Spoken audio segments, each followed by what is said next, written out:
Bonjour, messieurs, dames. Représentation des nombres, donc l'ensemble des ensembles de nombres. On va y aller avec trois façons de représenter les ensembles. Première façon, pour représenter toujours les nombres, ça va être en extension, ce qu'on appelle en extension, ou la représentation en extension. Dans le fond, ça, qu'est-ce que c'est? On va nommer entre accolades les éléments de l'ensemble. Donc, exemple, je peux décider que je vais nommer les nombres pairs entre plus petits que 10, supposons. Donc, j'aurais 2 en accolade, 2, 4, 6, 8. Et voilà. Ça, c'est des nombres pairs inférieurs à 10. Donc, je peux nommer les éléments. Si je décide de les, comme j'avais fait tantôt dans l'autre vidéo, les nombres naturels, c'est 0, 1, 2, 3. Mais là, il y en a l'infinité. Donc, pour indiquer l'infinité, je vais mettre un 3 petits points, tout simplement. Et voilà. Si je peux aussi nommer les nombres naturels inférieurs à 100, donc, je vais les nommer 0, 1, 2, 3. Mais là encore là, c'est long de nommer jusqu'à 100. Donc, je peux mettre un 3 petits points puis terminer avec 99, 100, comme ça, tout simplement. C'est une autre façon de représenter. Ça, ici, c'est la première façon de représenter un ensemble. C'est par extension. C'est ce qui est le plus visuel, mais qui n'est pas toujours facile à faire comme tel. Donc, deuxième façon, à ce moment-là, ça va être au niveau de la droite numérique.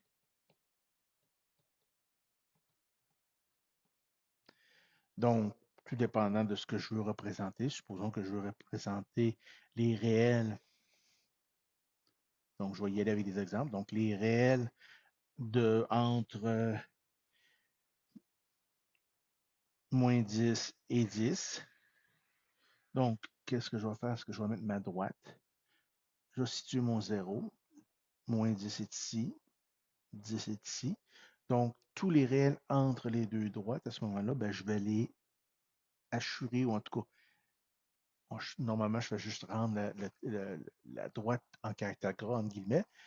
C'est moins évident au tableau ou sur une capsule, donc je vais assurer un petit peu ou mettre un zigzag sur la partie qui m'intéresse. Maintenant, là, il faut que je me questionne ici. Est-ce que le moins 10 et le 10 sont inclus? Quand je parle de réel entre moins 10 et 10, les deux extrémités sont exclues. Pour indiquer que le moins 10 est exclu, je vais mettre tout simplement un point ouvert, tout simplement.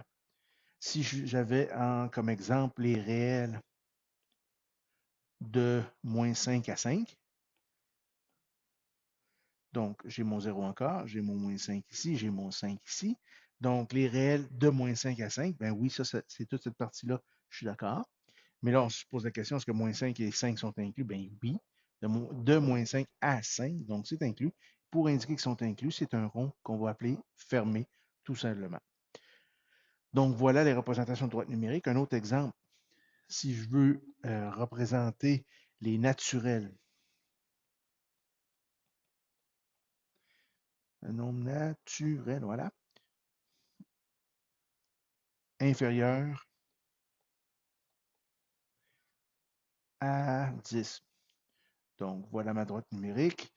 Je n'ai pas besoin des nombres négatifs, je suis dans les nombres naturels, donc 0, 1, 2, 3, 4, 5, 6, 7, 8, 9, 10.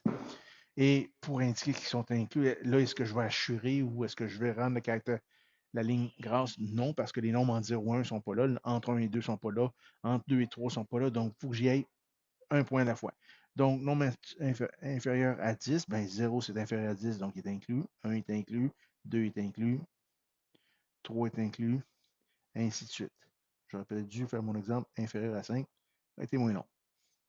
Et voilà. Hop, inférieur à 10, par contre, le 10, il n'est pas inclus. Donc, je viens de m'en sauver un. Donc, voilà, tout simplement. Puis ça, c'est la différence, c'est qu'ici, j'ai les nombres naturels. Tantôt, j'étais dans les nombres réels. Quand l'ensemble n'est pas nommé comme tel, on va considérer qu'on est dans les réels. Une autre façon, là, j'ai perdu un petit peu le fil. OK, j'ai un. J'ai la deuxième façon qui est la droite numérique. Allons-y avec une troisième manière qu'on va appeler par oups, avec intervalle ou en intervalle. Ça, je vais vous avouer que je vais présenter un exemple, mais je vais vous référer à la capsule suivante pour avoir vraiment des détails sur les intervalles. Donc, exemple, si je suis dans les, ici, exemple, donc dans les réels, les intervalles sont toujours dans les réels. Je ne peux pas représenter d'autres ensembles que les réels au niveau des intervalles. Donc, comme l'exemple tantôt, les réels inférieurs, et boy, c'est pas facile l'écriture, donc inférieur à 10. Donc, ça va être de 0 jusqu'à 10. C'est tout ça? Non. Ici, je ne me limite pas entre 0 et 10. J'ai bien dit inférieur à 10. Donc, la borne inférieure, ben, elle n'arrête jamais, donc c'est moins l'infini. La borne supérieure, c'est 10. C'est les nombres inférieurs à 10, donc le 10 n'est pas inclus, comme ça je l'indique. Et le moins l'infini, il n'est jamais inclus, lui, c'est tout simplement comme ça. On aurait pu écrire moins l'infini à 10 comme ça, 10 exclus, puis laisser la borne moins l'infini sans accolade, ça fait aussi. Donc, je vous réfère voir autre capsule. Vous avez une capsule qui existe, qui est la suivante, dans le fond, qui est sur la notation par intervalle, et elle explique vraiment comment fonctionnent les intervalles, c'est-à-dire la borne inférieure, la borne supérieure, ainsi de suite. Donc, je vous laisse vous référer à ça. Ce sont les trois façons de représenter nos ensembles.